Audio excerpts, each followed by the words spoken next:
বৈষম্য বিরোধী ছাত্ররা বৈষম্য কমানোর জন্য চাকরির ক্ষেত্রে তারা লড়াই করেছেন, সংগ্রাম করেছেন।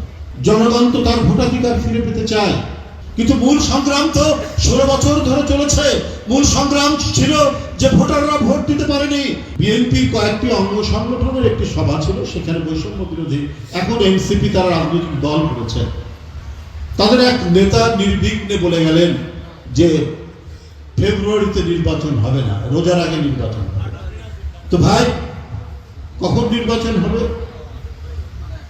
আপনার কথার যে সুর বা যে টোন, আপনি অনেক যুক্তি খাড়া করে একটা বিশ্লেষণী বক্তৃতা করতে পারতেন, কিন্তু গতকাল বক্তৃতার টোনের মধ্যে দেখলাম যে আপনি হাসিনা যে টোনে কথা বলতো সেই টোনটাই আপনার কণ্ঠ থেকে বেরিয়েছে। আমরা আরেকটি কর্তৃত্ববাদী শাসনের সুর,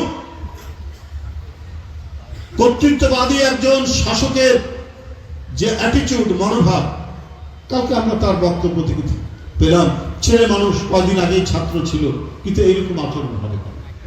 কি শুধুমাত্র আওয়ামী লীগ একাই লড়াই করেছে? দেশের আপামর জনসাধারণ লড়াই করছে, কৃষক, শ্রমিক, ছাত্র, কে লড়াই করেনি? কোন রাজনৈতিক দল? যারা রাজাকারি করেছে তারা বাদ, তাদের কথা বাদ দিলাম, কিন্তু অন্যান্য রাজনৈতিক দল তারাও তো লড়াই করেছে। কিন্তু শেখ হাসিনা বিশ্বাস করতেন না। উনি মনে করতেন আপনার বাড়িঘর, আপনার গরু বাছুর, আপনার ফার্নিচার, আপনার সয় সম্পত্তি, আপনার ধানি জমি, আপনার মিল ফ্যাক্টরি, এটা আপনার না, ওটা শেখ হাসিনার। আর শেখ হাসিনার বসনবাদ যারা আছে, যুবলীগ, ছাত্রলীগ, তারা দখল করলে আমরা কখনো দেখিনি শেখ হাসিনা তাদের বিরুদ্ধে ব্যবস্থা গ্রহণ করেছেন। পুলিশ ভয়ে কিছু বলতে পারত না। আর তিনি আইন শৃঙ্খলা বাহিনী সাজিয়েছিলেন, ছাত্রলীগ যারা করতে এক সময়, তাদেরকে আইন শৃঙ্খলা বাহিনীর মধ্যে তিনি অন্তর্ভুক্ত করেছিলেন এবং তাদেরকে দিয়ে তারা পুলিশ, কিন্তু তারা ভূমিকা পালন করেছে পার্টি ক্যাডারের মতো, গুন্ডার মতো, মার ধর, যেখানে ইচ্ছে তারা কাউকে ধরতে গিয়ে গুলি করে দিত, মারা যেত, কিন্তু এর কোনো বিচার হয়। এইভাবেই 16 বছর তারা কাজ করেছে। এই পরিস্থিতির মধ্যে কোন রকম আমাদেরকে টিকে থাকতে হচ্ছে। বাড়িতে 2-3 মাস একসাথে আমরা কখনো থাকতে পেরেছি কিনা আমরা ঠিক মতো বলতে পারবো না। 2-3 মাস যাওয়ার পরেই হয়তো একদিন আমাদেরকে ধরে নিয়ে যাওয়া হয়েছে। আমাদের কারাগারগুলোই লাল ঘর, লাল দালানি ছিল আমাদের স্থায়ী ঠিকানা, আমাদের একমাত্র ঠিকানা ছিল সেইখানে। এইভাবেই কেটেছে 16 বছর। বন্ধুরা আমার, সেই জায়গা থেকে পরিত্রাণ পাওয়া গেছে 5ই আগস্ট। এখানে ছাত্র জনতার অবদান আছে, আমরা অস্বীকার করছি না। বৈষম্য বিরোধী ছাত্ররা বৈষম্য কমানোর জন্য চাকরির ক্ষেত্রে, কিন্তু মূল সংগ্রাম তো 16 বছর ধরে চলেছে। মূল সংগ্রাম ছিল যে ভোটাররা ভোট দিতে পারেনি, ভোট কেন্দ্রে ভোটাররা যেতে পারে, পুলিশ ভয় দেখাতো। তাই আমরা কি দেখেছি? ভোটের ঘোষণা হতো, নির্বাচন কমিশন হতো, শিডিউল ঘোষণা করা হতো, অমুক তারিখে ভোট, কিন্তু ভোটের দিন ভোট কেন্দ্রের সামনে গরু, বাছুর, ছাগল, কুকুর, বিড়াল ছাড়া